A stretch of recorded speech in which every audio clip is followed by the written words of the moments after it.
Welcome to HomeFront Sitrep. I hope you're in for a great show today because I'm just a veteran talking about what's on my mind and maybe yours. You can find HomeFront Sitrep on Apple, Amazon, Spotify, or wherever you find your favorite podcasts. You can also check out HomeFront Sitrep's YouTube channel. Buckle up, the show is starting.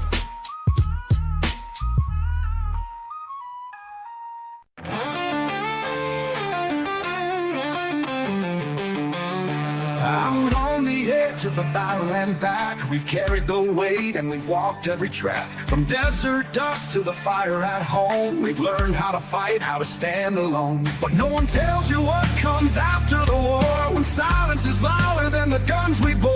That's where we speak, that's where we heal, stories too real for Hollywood reels. Welcome to the front lines you don't always see, when warriors to battle just differently.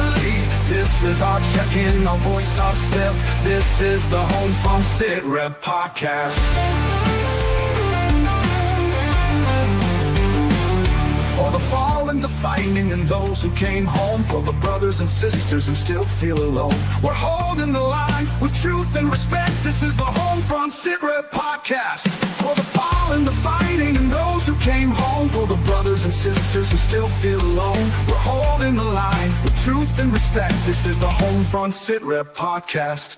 It ain't all medals and waving flags. There's pain in the silence and weight in the facts. But we've got a mic and a mission to share, to tell the damn truth, cause somebody's gotta care. We laugh, we cry, we cuss, we pray. We honor the ones who ain't here today. From basic to battle and back to the block. This is our rhythm of round table talk. Welcome to the front lines you don't always see, when warriors to battle just differently. This is our check-in, our voice, our step. This is the HomeFront Sitrep podcast. Still heavy in dreams out of reach, for the lessons the textbooks could never teach. We're sounding off, no filter, no prep. This is the HomeFront Sitrep podcast.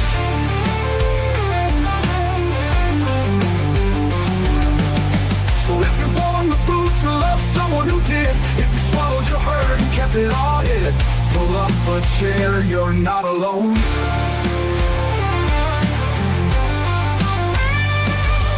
Welcome to the front lines you don't always see, where courage meets scars and raw honesty.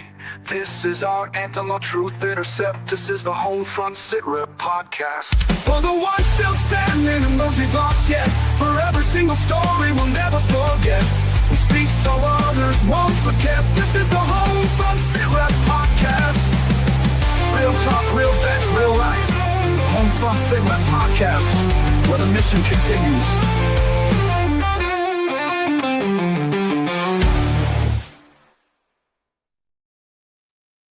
Hey, welcome everybody to a Sunday edition of HomeFront Sitrep. How is everybody doing out there? As you can see, I am flying solo tonight. I will be interviewing our guest tonight, and I'm super excited about it. But let me first talk about last week and this weekend, man. I will tell you, last week was amazing. We had a pretty good week. It got cold a few days, some snow. Like it went from 70 degrees to 30 degrees and started snowing the next day. So it's really weird. It's that Kentucky bipolar weather. It's just crazy. But overall, a good week at work. And then this weekend was even much better. So Saturday night was senior prom night for my baby, my youngest. She hasn't wore a dress in years. I don't know how long. Usually she wears a pantsuit or something of that nature. She does not wear dresses. It's just not her style. And for senior prom night, she went out with a bang. She had this beautiful baby blue dress that shocked the world. Let me tell you, it was phenomenal. And her boyfriend, Nicholas, has never seen her wear a dress, like never. It's always like pantsuits and stuff like that. And I got his facial reaction when she came out and surprised him because he thought she was wearing a suit. So, so it was a phenomenal night. My wife just said it was elementary school since she wore a dress. So it's been a minute. And she just shocked everybody, and she looked very radiant, and it was just sad to say it's going to be the last one, the last senior prom that we have to deal with until grandbabies many years from now, hopefully. But we'll see. But no, man, it's been a great week, and I know Gunny wishes he was here tonight, but he was super busy this weekend with Team Fast Tracks doing all of that.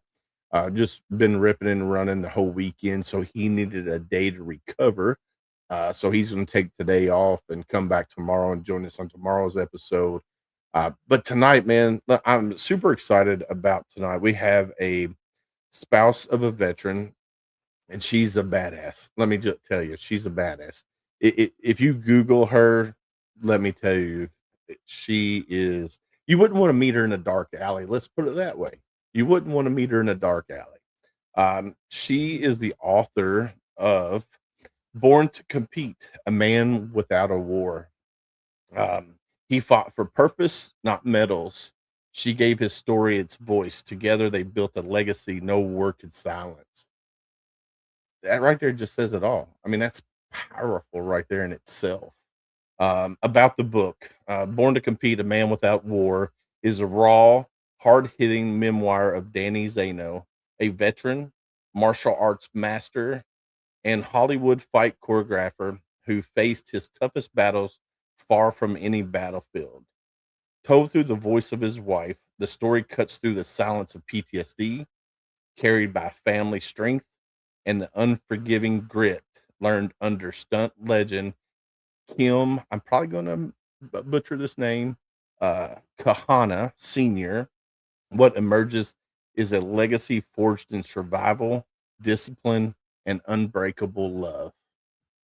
Bro, that right there should tell you everything that you need to know about this book here. And it's called Born to Compete, A Man Without a War. You know, and we talk about that a lot here on Homefront Sitrep, combat vets versus non-combat vets and the difference in service. But the key thing is we all served, and we all know that PTSD can be from anything.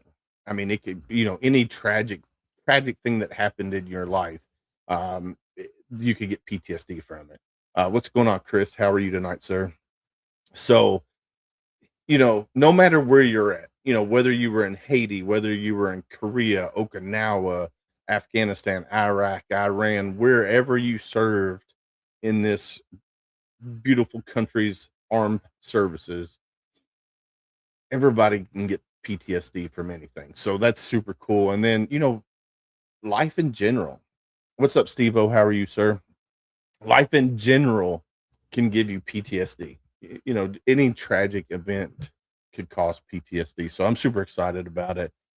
This is her first book that Theresa has wrote. So she's super excited about it. I want to thank Donna from Donna Inc.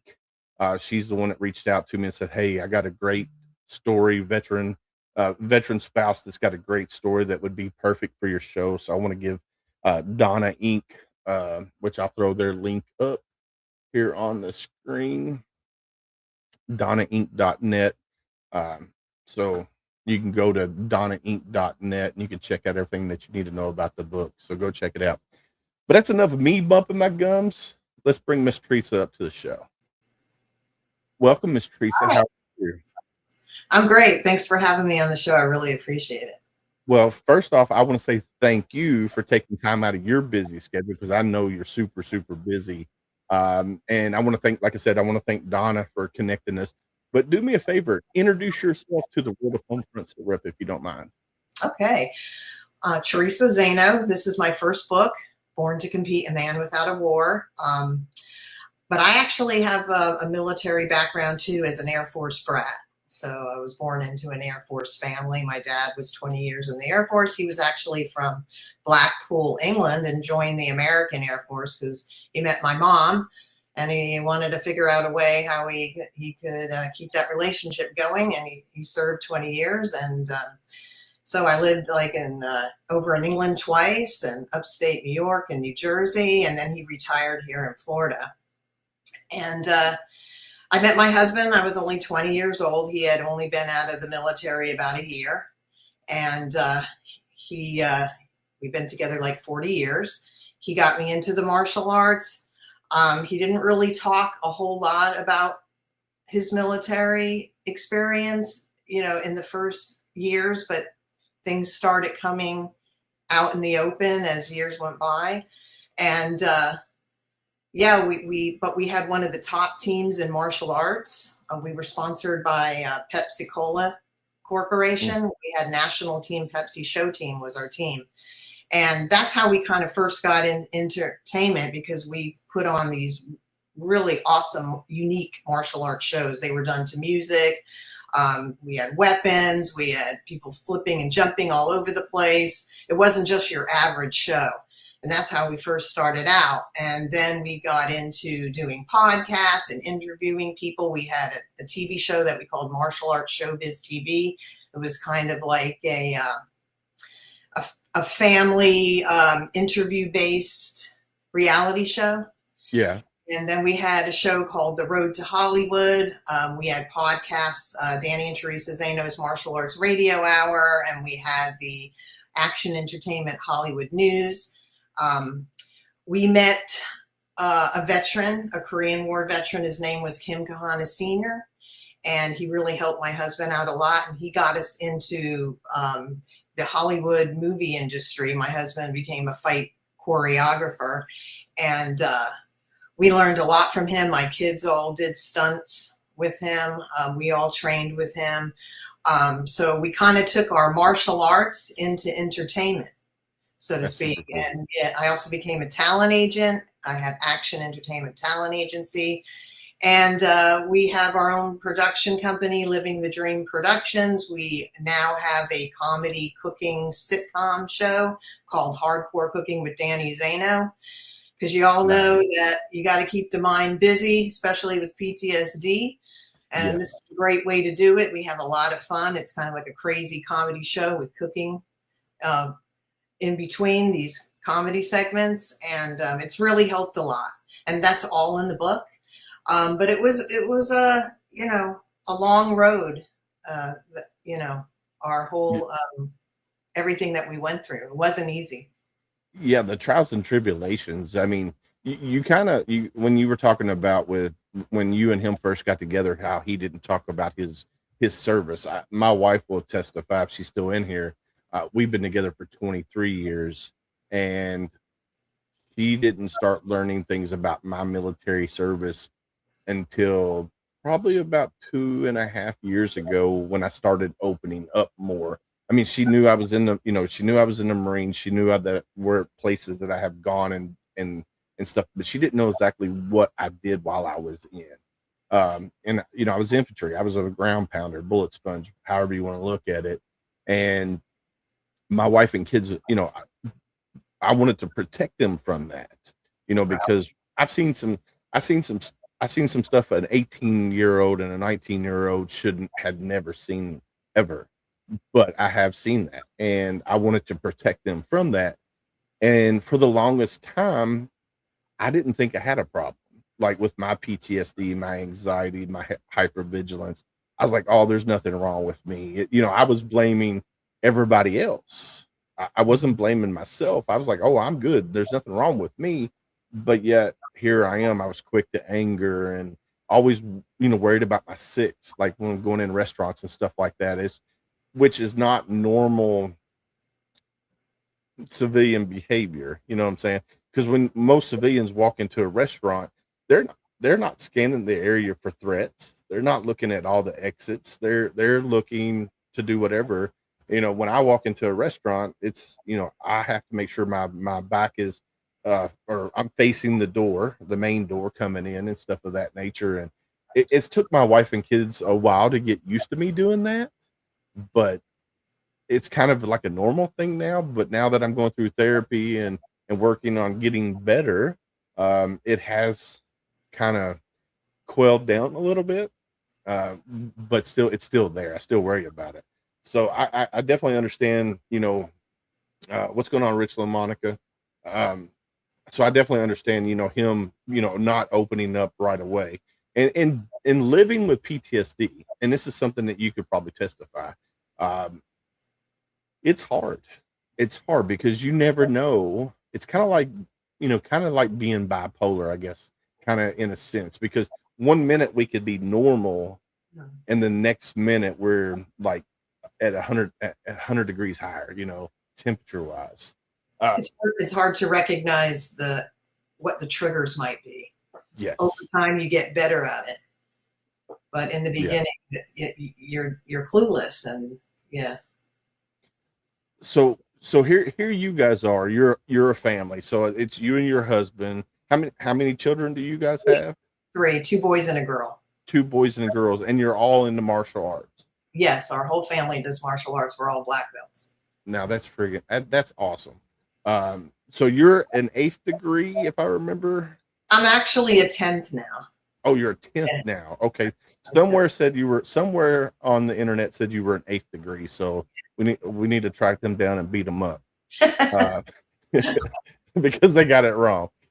So what's that like as a family dynamic doing martial arts together? Because a lot of families out there don't have that something that the whole family does together. Right. So my husband, being the military guy, we were in his army, and my book talks about that. He really didn't, well, I got into it. He would always bug me, hey, you should learn how to defend yourself. I was going to college at the time, and I had to take a PE for a prerequisite. So they did have a self-defense. And I said to him, well, let me try that, and I really enjoyed it. So the next thing I know, I'm in his martial arts class. Originally he taught in his parents' garage, and it was into a studio that we co-rented with somebody, to the YMCA, the school board. We had a couple of commercial schools, and then we ended up building a dojo in our own home that we trained a lot of national top team players in. But he had a strict regimen. We had to do martial arts. My kids didn't really have a choice. They trained when we had to do shows. They trained 7 days a week sometimes. It didn't matter if they were doing other sports. After that, they had to come and train and do their martial arts. And, it was hard on them. They talk about that. Maybe sometimes they missed out on doing some other stuff, but in the big picture of it, they all know how to defend themselves. They all learned how to focus, and they will tell you this. And they've said it, that they feel that their success today is because of all that discipline that they had. Yeah, I mean, I know with the Marine Corps martial arts program that the Marine Corps implemented and stuff like that, I could definitely.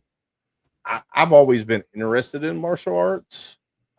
So first off, I want to say rest in peace to Chuck Norris, because that man was a legend in the martial arts world. So unfortunately, he lost the battle at 86 years old. So I want to give him thanks there, because growing up, Chuck Norris, Steven Seagal, all of the big name players back then were something that I grew up watching. Always wanted to do martial arts, but life happened, life happened. So I never got into it. And the sport itself is so disciplined.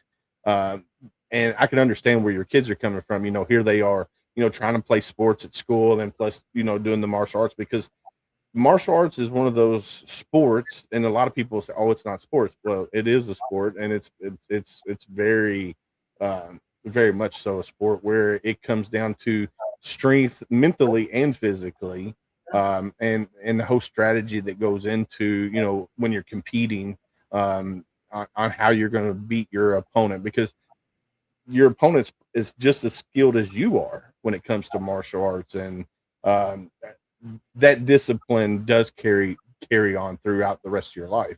And it's just like anybody who served in the military.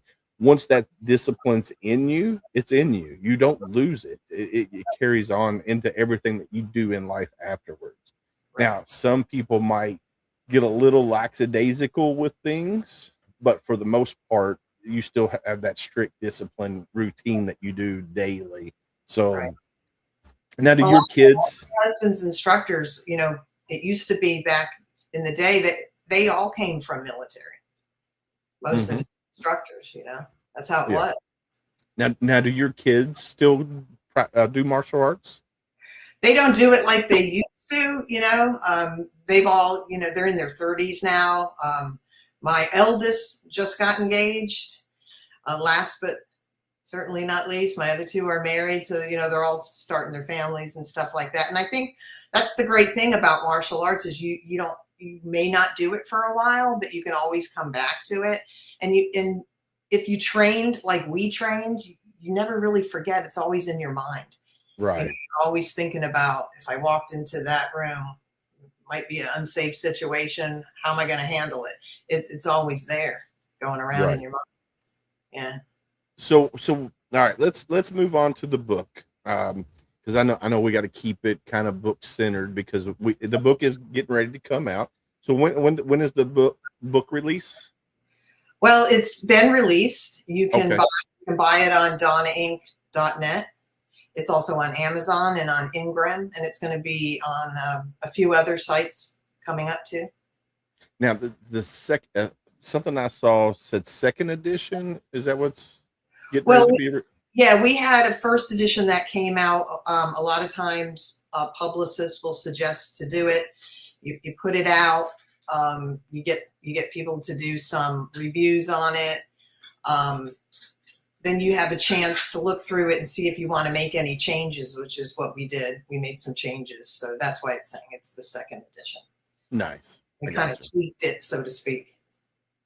So I'm going to go over some of the themes that are in the book here that are listed here on this press release. Okay. Inner conflict and PTSD survival, discipline, martial arts, and identity, reinvention, performance and entertainment, family resiliency and love, U.S. service and civil reintegration, faith, healing, and advocacy.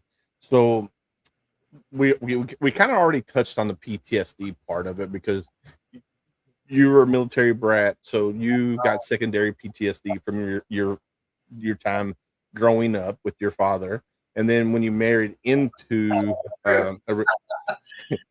a lot of people didn't know about secondary PTSD, but my kids will tell you from dealing with dad, with dealing with me, they have PTSD from the things that I deal with. And then you married a veteran, and he's dealing with his own PTSD from his time in service. Right. That's a huge battle to overcome. And I believe in this case with you guys, martial arts helped you guys overcome that. I believe so. Yeah. It's all about keeping busy when you've got PTSD. It's one thing I learned. So you got to keep your mind busy because my husband's PTSD came out worse as he entered his 50s because the kids left home, more time on your hands. He wasn't working as much as he was, and it came full force. And it was tough. Yeah. I'm dreading that for my wife because my youngest is getting ready to graduate high school, and she'll be off to college. And they're both going to be, roughly about an hour, 40 minutes from mom and dad. So my wife is going to have to put up with me. So it's going to be fun. So we talked about discipline, we talked about martial arts, and we talked about identity. Let's talk about reinvention, performance, and entertainment. How you guys kind of got into that. Okay. So my husband's PTSD was really coming full force. And we had met this, his name was Kim Kahana. He passed last year.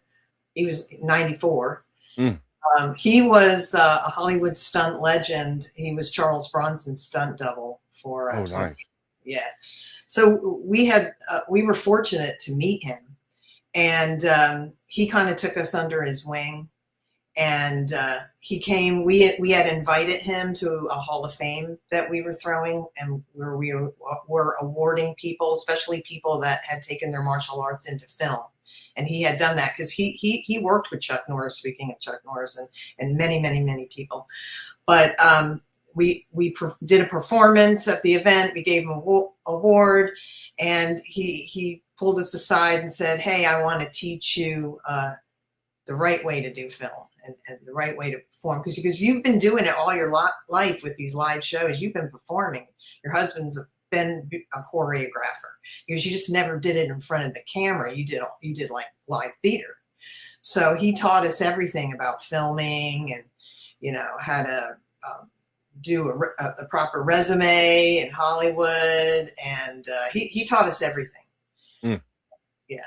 That's super cool. I mean, to have a legend like that bring you under his wing and teach you everything that he knows, for one, that helps you guys for success in the business, because Hollywood is one of those businesses that is very cutthroat. If you don't have somebody to teach you the right way, he showed us the ropes. Yeah. But I want to say he really helped my husband, because the difficult part with my husband, Danny, was, he served in Korea on the DMZ. It was during the Iran crisis. And there was a lot of screwed up stuff that was going on there. He was military police, so he was first responder. And when he got there, like, I think it was 3 days after he got there, the whole South Korean, the president and his whole cabinet was assassinated. And the North Koreans were sneaking over in these tunnels. So he saw a lot. He did combat situations. He has the Korean Service Medal that they actually gave the veterans that served in the Korean War. Because if you did 3 or more months of combat, you got that. So, and a lot of people didn't understand that. And he suppressed a lot. He has like amnesia. He can't remember a lot of the stuff that happened to him. He had to find military buddies to help him. His commanding officer, when he left Korea, he went to Fort Bliss, was Lieutenant Bill Blissett. He helped him out a lot. He contacted him because he saw him on the internet. And he felt bad that he was going through all that stuff. And he said, hey, there's a book, you can get it on Amazon. It's called Korea on the Brink, 7980. It's everything that happened when your husband was there. And it was written by John Wickham Jr., a general that was over all the forces at that time in 79 in Korea. So that really helped too, because it kind of brought a lot of things to light, because he suppressed so much stuff, but he had some bad PTSD, bad flashbacks, the whole 9 yards. It was really a tough situation for him to go through, and our family. Yeah.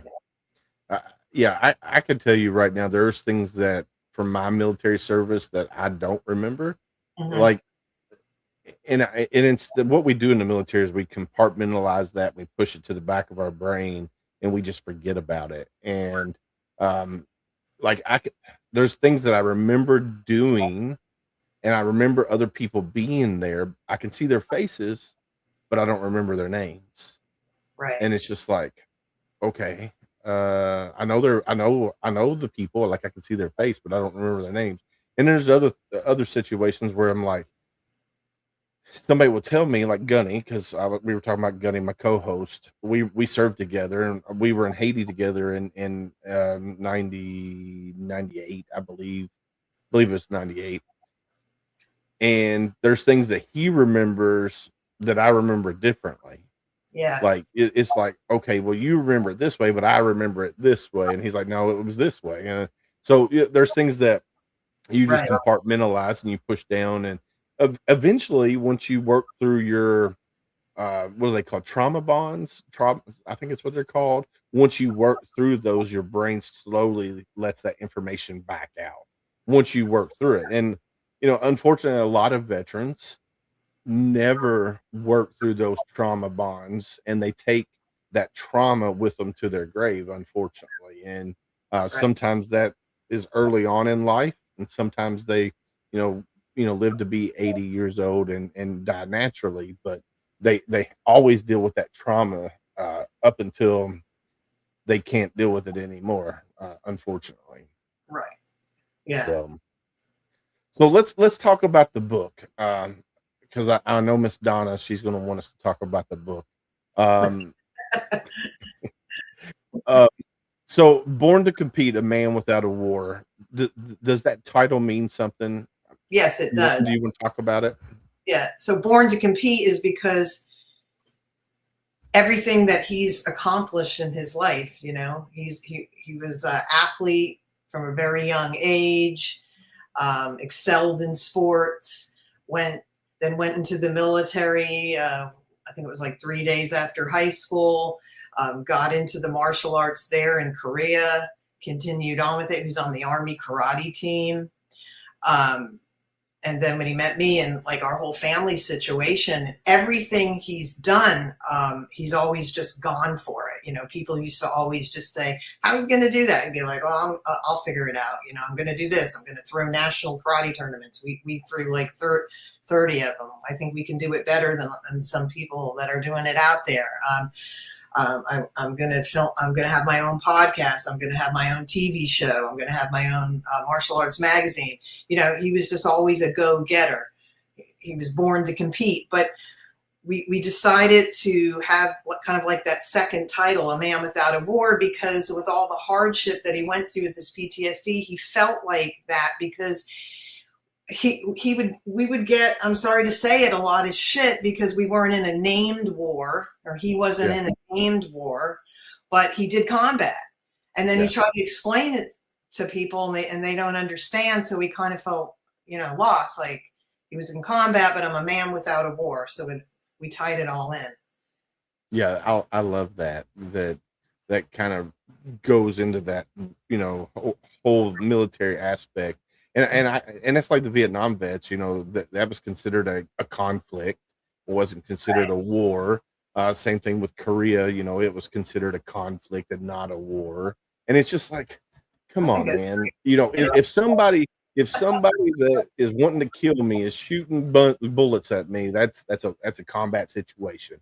Right. I don't care how you look at it. You publicize it however you want. If somebody's shooting live ammo at me and trying to kill me, then that's a wartime situation. I don't. Yeah, it blows my mind. I agree. It just blows my mind. Mm-hmm. All right, so here it says, not every warrior goes to war. Some fight battles the world never sees.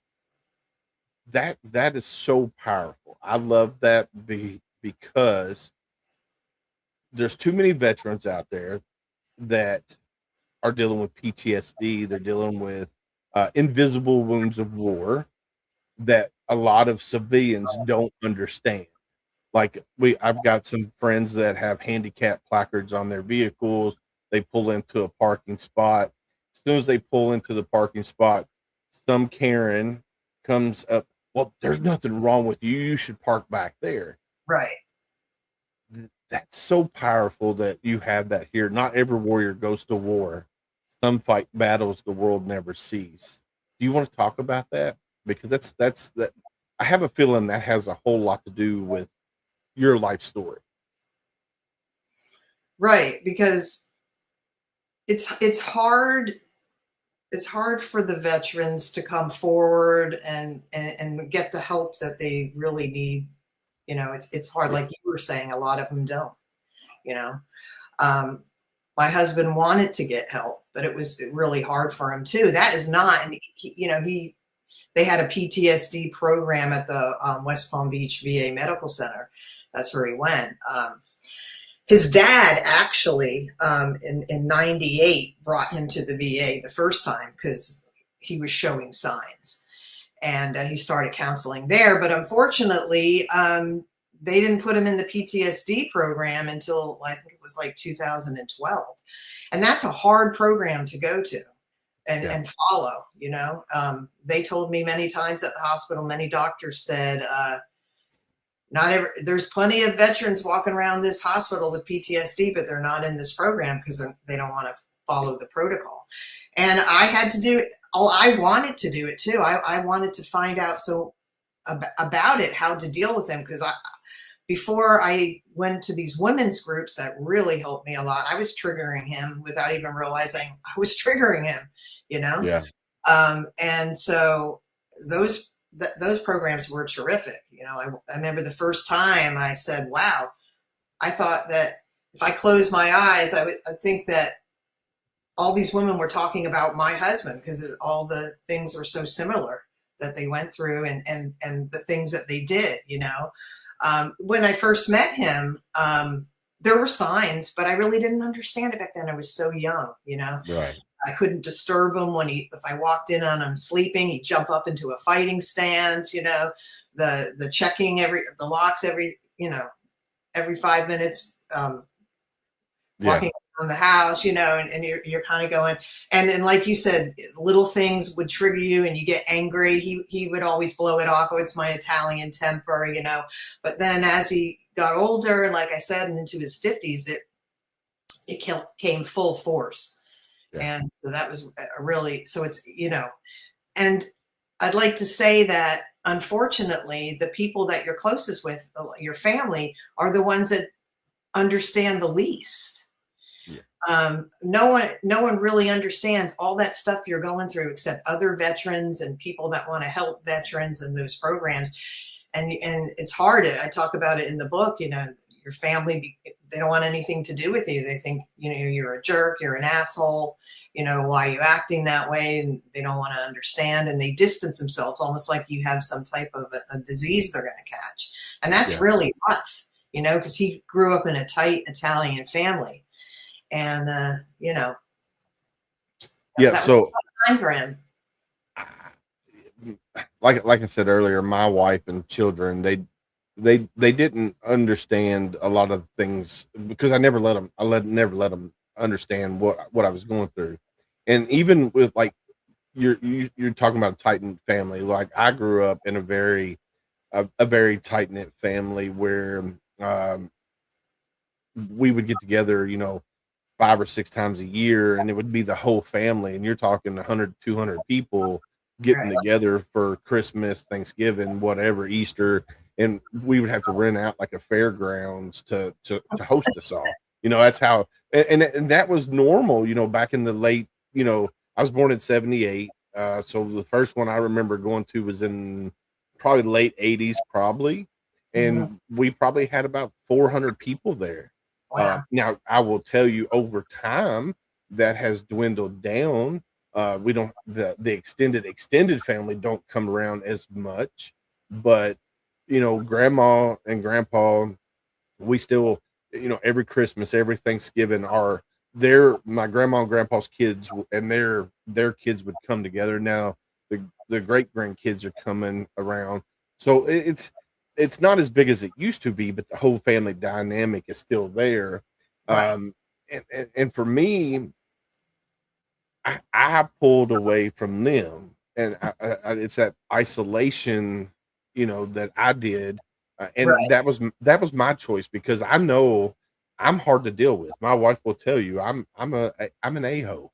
She will tell you I'm an a-hole, and I don't mean to be. It's just how I am. Like I have a certain way of things, how I want things to go. I have a certain way of how I want things to go, and if it don't go that way, then I'm from 0 to 100 in like 2 seconds. You know, it's just like it's got to go this way, and and I'm realizing that now. The more that I go through therapy, the more that I talk with other veterans that went through very, very similar situations to what I went through, and I love that you can put this into your book and talk about this candidly, because I will tell you, the more you and Mr. Danny talks about the things that you and him have gone through as a couple, it just makes it easier for you guys, and it'll help him be able to sleep a little better at night, because my kids, when they were younger, they used to love and run and jump on me and wake me up. I almost punched them one night, and I'm like, ladies, you can't do that. Right. If you want to wake dad up from a dead sleep, grab my foot, say, hey, daddy, you know, touch my foot away from away from my hands or my face. I said, grab me in my ankles and say, hey, shake me that way. Right. And they still do that to this day. You know, Yeah. they'll come in and they'll touch me around the ankle. Hey dad, hey dad, hey dad. And my wife, she'll just roll over and say, hey babe, until I Right. wake up and say something. They Right. won't touch me physically unless they're touching me around my ankles. And it's hard. It's hard. Well, you learn to adjust, but yeah, people don't understand that. But yeah, I always try to like, if I walk into a room, maybe, do a little Yeah. or something, and make myself known because, it's so hard with the PTSD. They jump and he, a few times people came up from behind and, I thought he was going to kill him because, you get startled and people don't understand that, but it's Yeah. real. Yeah. I hate that when somebody startles me because Right. if I got a knife on me, it's coming out. I hate to say it. I pulled it out a few times on. So I work for a telecommunications company, and Mhm. I work outside of people's homes quite a bit. If I call, they don't answer. I just go and I do my work that I need to do. Right. And if they come out and surprise me, that's not a. It's sometimes not a good thing. Right. Uh, I so get, I get it. all right, let's talk about this talking point here. What happens when your training prepares you for a life you never imagined? Well, I think that how he feels and is that without his PTSD, maybe you wouldn't have did some of the things that he did. He people are always astonished with him. Hey, how are you going to do that? Like I was saying before, he would just do it. He wouldn't think about it.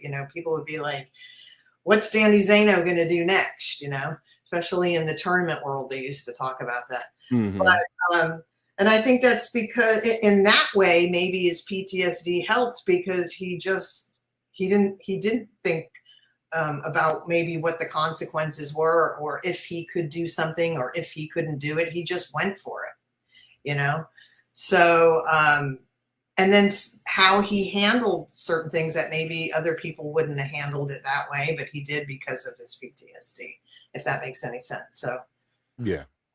Yeah, no, and that makes perfect sense because when you're dealing with, your PTSD and you're very hyper vigilant and you're in a competitive situation like that, mhm, you're always aware and you're always thinking the 3 or 4 steps ahead of the person that you're going up against, and you're just very hyper vigilant when it comes to that, and that probably helped him in the long run when it comes to competing with martial arts, is thinking 3 or 4 steps ahead of what your right, opponent's gonna do, exactly.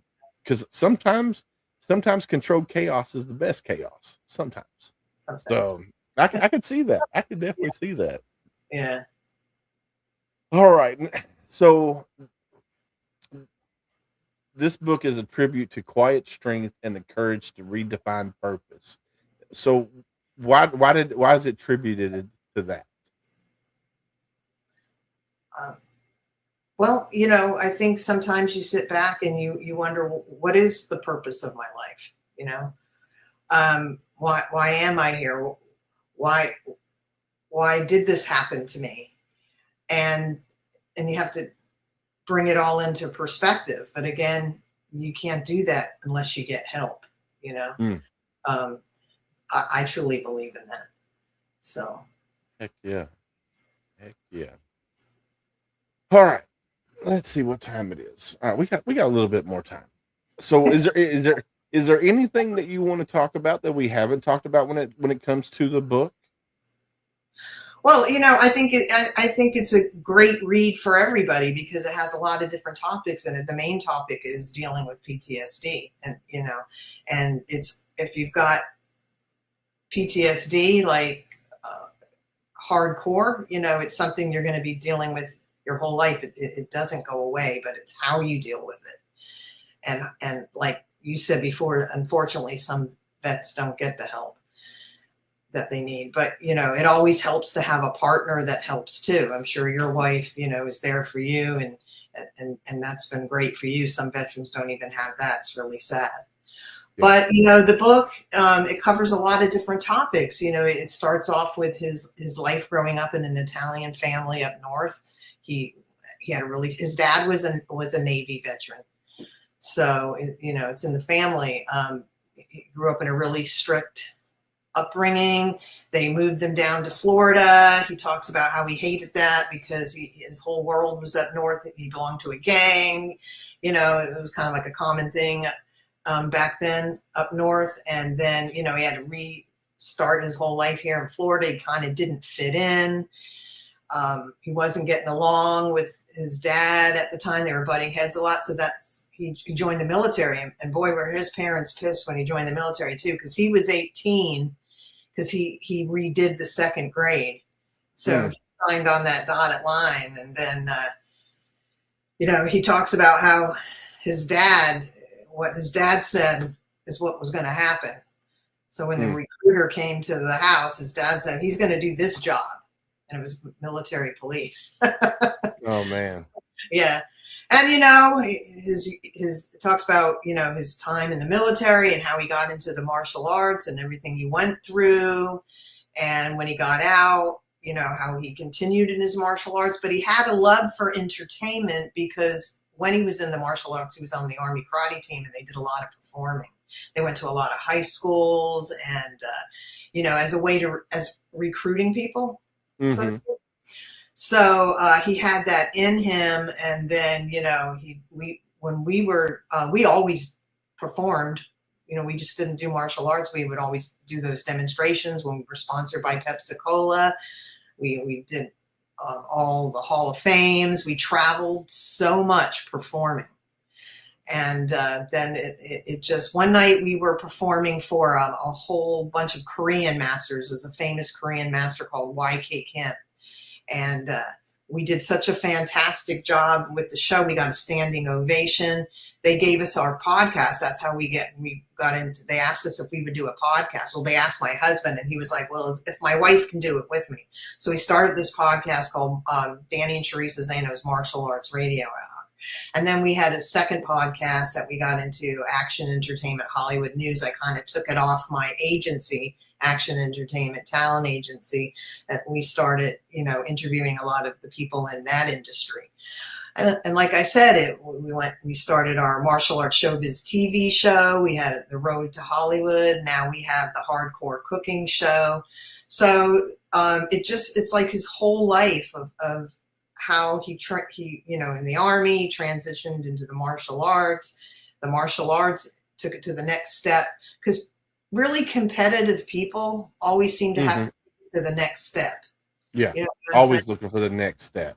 Yeah, so took that into entertainment, and you know, started up our own production company, but oh yes, I always leave this one part out. When my husband got out of the military, and I shouldn't leave it out, he was also a Florida police officer too. So nice. Saw a lot of that too. He did that for a few years, and that's in the book too. So it covers about family and how difficult it is for the family to deal with the PTSD, how hard that can be, and it talks about forgiveness. Yeah. So there's a comment here. Strip away the titles. Who are you when you look in the mirror? Too many veterans never take the time to figure that out. It takes working with the right people and building a strong tribe to rediscover purpose. At my core, I found that I am a servant leader, but in the military, it's easy to define yourself by rank, chief, senior chief, or whatever your hat you're wearing, rather than who you really are. Right. And he says, great point. Competitive people are looking to the next step. And you know, being a martial artist, the pinnacle kind of when it comes to being a martial artist is getting recognized by Hollywood and becoming a stunt coordinator, stunt choreographer, and doing that, especially in the martial arts movies. I mean, if you look back at like the late 80s, early 90s, early 2000s, with all the different martial art movies out there, and the people behind the scenes that are putting together the fight scenes and doing all the stunts and stuff like that. I mean, look at Jackie Chan, Right. with everything that he does. He does a lot of his own stunts.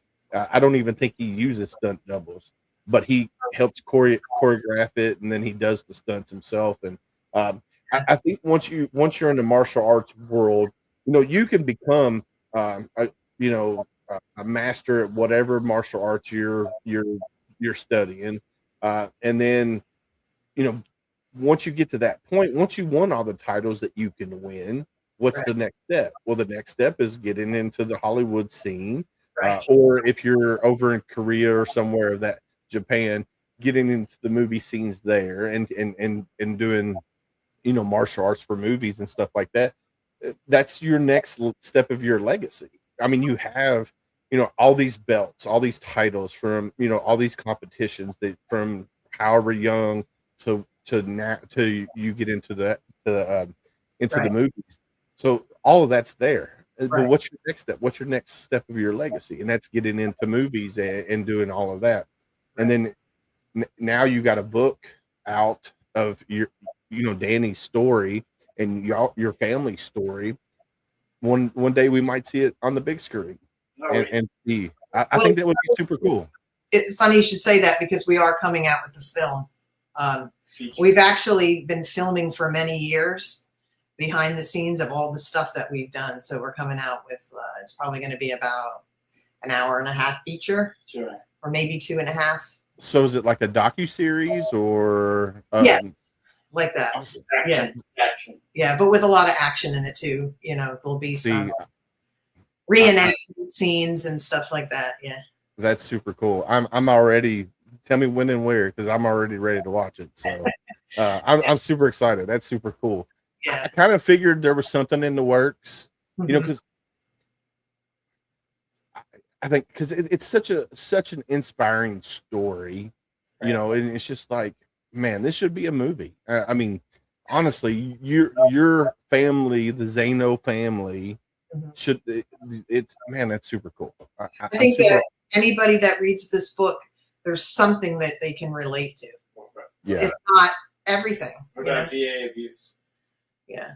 VA abuse. Oh, yeah. My husband's yelling in the background, but he went through a lot of. He's saying VA abuse because you get a lot of abuse at the VA. Don't get me started on the VA, because it's the VA is designed to make us as veterans get frustrated and say, Right. screw it, I'm not pushing anymore. But that's where you have to be your own advocate Exactly. Yes. and push, because nobody's going to be a better advocate for yourself than yourself. Now, I Right. will tell you, my wife, I love her to death. There's a comment. I'm gonna put it up on the screen here in a minute. I love my wife to death, but she tells me all the time, nobody can do it but you. Mhm. And I think that's the best advice that she's ever given me is, Yeah. nobody can do it. I can't do it for you. You have to do it. So you got to be your own best advocate. And then this comment here is from Chief Elder. He goes, Willis, if Hank Hill needed a stunt double, would you do it? Hey, Chris, I would be more of Cotton Hill, not Hank. Oh man, Gosh. So, I love it. But no, man, I want to say thank you. And I know Danny's back in the background. He's being camera shy. I want to say thank you to both of you guys for coming on and telling us the story of Born to Compete, A Man Without a War. I mean, I'm super excited to get it to read it. I think that's one of the books that I could actually probably, open up and read. Hopefully there's some pictures in there. I love pictures. over 200 photos in there. Awesome. Yeah. I can't wait. I can't wait. The only thing that would make it better is if you wrote it in red crayon, because us Marines, we love red crowns. Oh gosh. But no, I want to say thank you and Danny for coming on here and hanging out with us. You can get the book right here below. It's scrolling across the bottom of the screen, donnainc.net, or any of your major retailers, your Amazon, Barnes and Noble, Yeah. any of your major book places that you get. But definitely go check out donnainc.net, because that's where you're going to find a lot of information about the Zaino family and their book, Born to Compete, A Man Without a War.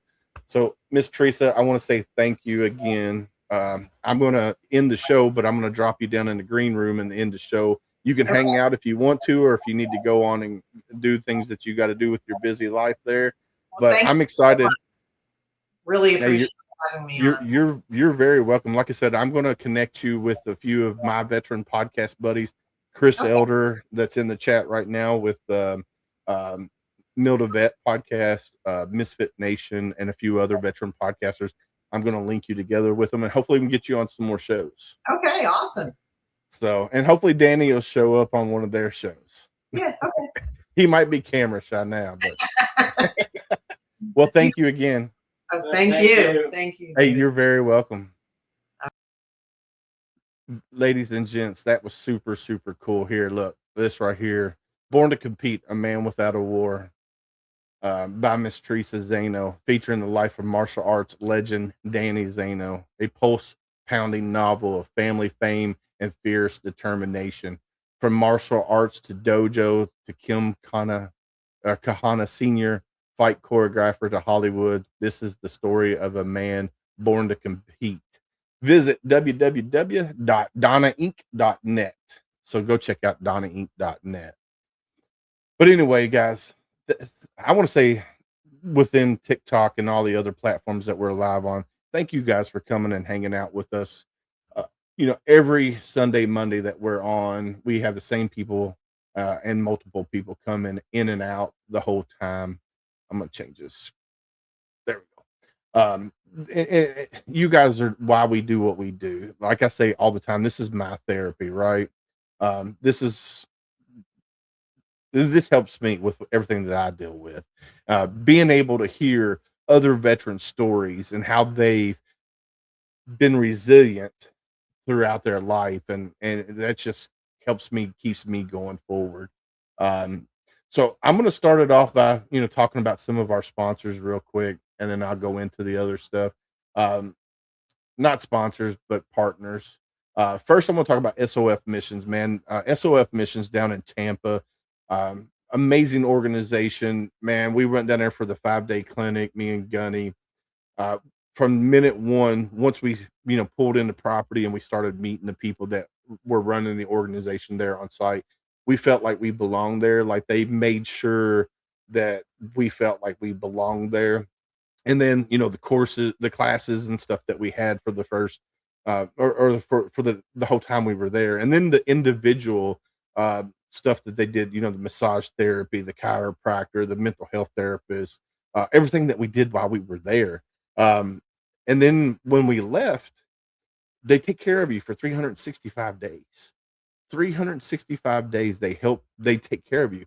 Where a lot of these nonprofits are failing is, you go through their program, whether it's 2, 3, 4 days, 5 days, after you're done, nobody calls and checks up on you. Nobody. But SOF Missions, for 365 days, I get an email once a week from Miss Megan. Hey, Willis, just checking in on you. How are you doing? Do you need anything? That means the world to us as veterans, to have somebody like that, an organization, to reach out to us and say, hey, this is what we're doing for you guys. And there was 11 people, with 12 total, 11 other guys in that clinic with me. And then they had another clinic, and then they have multiple clinics. So they're doing this year round, and they're still checking on the guys from last year, 365 days. So go check out sofmissions.org. Up next, I want to talk about Heroes Media Group. HomeFront Sitrep is a proud member of heroesmediagroup.com. Adam Bird is phenomenal. He takes veteran authors, if they have a book already and they want to turn it into audiobook, he helps do that. He helps with podcast production and everything. So go check out heroesmediagroup.com. Up next is reachacrossamerica.org/radio. HomeFront Sitrep is on Reese Across America Radio Thursday nights, 11 p.m. Eastern. That's Thursday nights, 11 p.m. Eastern. So go check out reachacrossamerica.org/radio. Up next is sameflagsameoath.com. Where is my overlay? Go check out sameflagsameoath.com. You can get our shirt, which is over here, this way, whatever way, this way. There we go. Marine it down. Written in red crayon. It's a co-branded shirt with sameflagsameoath.com. Uncle Sam is still wearing it. He ain't washed it yet. So go check out sameflagsameoath.com. All right. Up next, Elite Engraving. I don't have my hat on me tonight. Gunny's not here, but we do have a Richardson 112 with a red HomeFront Sitrep logo leather patch on the front. So you can wear it for Friday to remember everyone deployed. So go check out eliteengraving24.com. Up next is Valor Coins and Pins. Brent Casey and Brian Casey, the grandsons of Medal of Honor recipient Herschel Woody Williams. They own Valor Coins and Pins. If you go there and I don't have it on me. It's back there. But if you get a coin design or a pin design, 10% I want to say 10% of the profits go to the Woody Williams Foundation to help put Gold Star monuments up around the United States. So go check out Valor Coins and Pins. Up next is RDC Shoes. Darren Davis is a Marine Corps veteran / police officer who created the Patriot and Glory and the Folds of Honor shoes. So go check out rdcshoes.com. And then also go check out homefrontsitrep.com as well. Our shirt and hat, they're linked underneath our merch. Some exciting news. We're getting ready to have a new storefront that's coming up. We're going to have 4 new shirts coming out other than this one. So we'll still have this one. We're going to have, you know what? I'm not even going to tell you until it's live. Oh, my camera's deciding to move now on me. So go check out homefrontsitrep.com. All right. Up top. Gunny's not here, so I'm gonna butcher it just a little bit. You're not alone. Hashtag you're not alone. Listen, ladies and gents, don't let your dark days win. Pick up the phone, reach out to somebody. It's okay not to be okay, right? It's okay not to be okay. And I think this says it right here the best. In the silence of your struggles, remember, though unseen, you are deeply held in the hearts of others. You are not alone. The uniform may come off, but the bond remains. And together we heal, we rise, and we carry each other forward. And the key word there is together. Together we heal, together we rise, and together we carry each other forward. So, hashtag you're not alone. Hashtag be someone stranger. Listen, guys, we as humans, and we touched on it during this episode with Miss Theresa here, we as humans, we are more apt to talk to a complete stranger than the ones we love the most. So be someone stranger. If you're out and about and you see somebody and it looks like they're having a bad day, go up to them and say, hey, how are you doing? And if they give you the red flags, I'm okay. I'm hanging in there. I'm living the dream. Ask the next hard question. How are you really doing? And be ready for that conversation. It could be a 5-minute conversation. It could be an 8-hour conversation. You just have to be ready for it. And here's the key. Just let them talk. Don't try to fix them. We're not looking for a fix. We're just looking to somebody to get our demons out. What's going on with this? And you never know. You could be the one that saves that person's life. So be someone stranger and ask the next hard question. All right, guys, listen. It takes a village. Find your tribe, find your purpose, find your passion. Whatever you're passionate about, find your tribe. It takes a village. You have a village right here. Go to your contacts. Scroll, land on somebody.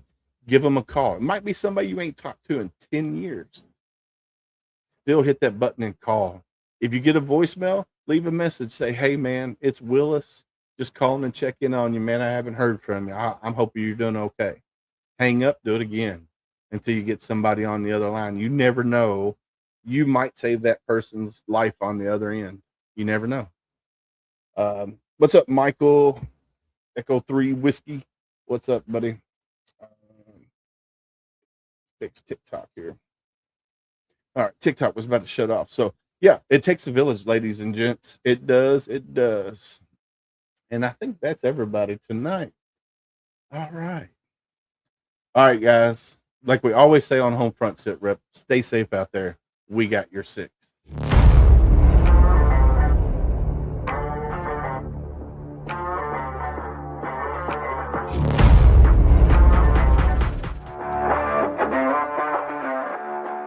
Thanks for listening. Hope you enjoyed this show. Suggestions and comments are always welcome. Cannot wait to have another great show with y'all. Don't forget you can find HomeFront Sitrep on Apple, Amazon, Spotify, or wherever you get your favorite podcasts. Stay safe out there. I got your six.